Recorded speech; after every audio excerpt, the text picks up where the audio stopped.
This was the news for August 11th, and what had happened is that England had had some research. 6 different reviews, as well as an additional 4 reports related to aspirin. Now, the people that were involved were ages 50 to 65, and they had been taking aspirin for quite some time. On a recent online report called Annals of Oncology, they had said baby aspirin taken daily was a good suggestion. 65 to 81 milligrams, that was a specific dose that could be taken daily. And was there benefit? Reports had said that there was some benefit.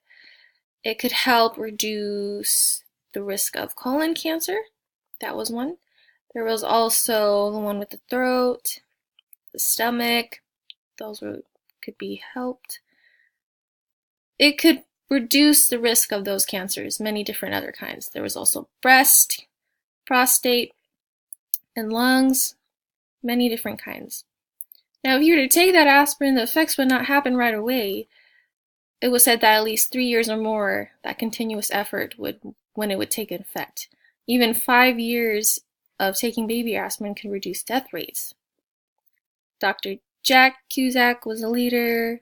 He was working at the Queen Mary College Institute in England over there. He had commented saying that, now if you take aspirin, you can, but there's a cause that your stomach could bleed. Now, if you wanted to do that habit of taking it, you would first have to go to your doctor and make sure if it was okay. And the doctor said it was okay and that you wouldn't have a high risk of anything traumatic with bleeding in the stomach, you would be okay to do it. It's very interesting.